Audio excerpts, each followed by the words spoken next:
ఉదయకాలపు సందేశం మనం ఆలోచించినట్లయితే ప్రవచించిన వాగ్దానాన్ని బట్టి ఈ 119వ కీర్తన 136 వచనం చూసినట్లయితే కీర్తన చక్కగా 2 విషయాలు మాట్లాడుతూ ఉన్నారు.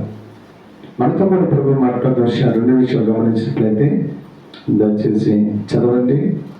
119వ కీర్తన 136 వచనాలు మనం చూసినట్లయితే 119వ కీర్తన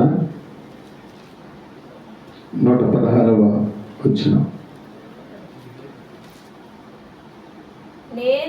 నేను బ్రతుకున్నట్లు నీ మాటలు చొప్పున నన్ను ఆదుకున్నావు. ఫస్ట్ ఆఫ్ ఆల్ నీ మాటలు చొప్పున నన్ను బ్రతికించు. కొన్ని విషయాలు అంటాం, సమస్యలు కలిగినప్పుడు చనిపోదాం అనుకుంటాం కదా, సహజం జరుగుతున్నది. కొంతమంది అనుకున్నప్పుడు చాలా టెన్షన్లో ఏదో చేసుకున్నాం అనుకుంటాం, అది సహజమైన మాట. ఈరోజు వింటున్న మాట మనం జ్ఞాపకం చేసుకుందాం. నేను బ్రతుకున్నట్లు నీ మాట చొప్పున నన్ను ఆదుకొనుము. రెండవ నా ఆశ భంగమై నేను సిగ్గునందక ఉండునుగాక. ఒకటి, ప్రాణమును కాపాడును గాక. రెండవది, నా ఆశ భంగము కాకూడదు. ఈ ఉదయకాలంలో పరిశుద్ధాత్మ దేవుడు మనతో మాట్లాడుతున్న 2 విషయాల్లో నువ్వే విషయంలో మరి ఆశ కలిగి ఉన్నావు, ఏ విషయంలో కలిగిన నీవు చేసే ప్రతిదీ కూడా భంగమైపోతున్నదంటే జరగకోకుండా, అంటే ఆపివేసేవాడు ఎవరు ఆపినా దేవుడు మాత్రం ఆపేవాడు కాదు అనే విషయాన్ని జ్ఞాపకం చేసుకుందాం. ఇటు స్థితుల్లో ప్రభునందు ప్రియమైన సంగమా, దేవాది దేవుడు ఇంకా ప్రభు కొన్ని విషయాలు మనతో మాట్లాడుతున్నాడు.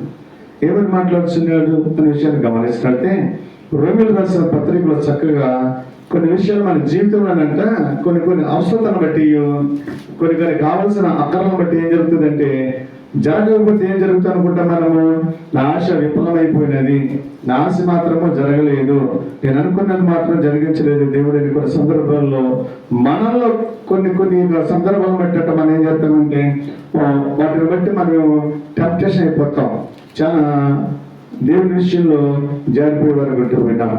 ఆ విషయాలు ఏంటిని అపోస్తలుల పౌలు రోమిలకు రాసిన సంఘంలో చక్కగా మాట్లాడుతూ 8వ అధ్యాయము 35వ వచనం చూసినట్లయితే మన ప్రేమ అంటే కొన్ని సందర్భాల్లో మనం కొడుతున్న సమస్యలు బట్టి దేవుని ప్రేమ నుండి ఎడబడ్డే వారు ఉంటూ ఉన్నాం. నేను అపోస్తలుల పౌలు అంటాడు చక్కగా రోమిల సంఘంలో క్రీస్తు ప్రేమ నుండి ఏంటంటే ఈ మాట, క్రీస్తు నిన్ను ప్రేమిస్తే, క్రీస్తు నిన్ను ప్రేమించి ఆ ప్రేమలో వేసే నీతో ఉన్న సమయాలనంట, ఏ లోకమైన వారు ఎవరైనా కావచ్చు, కొన్ని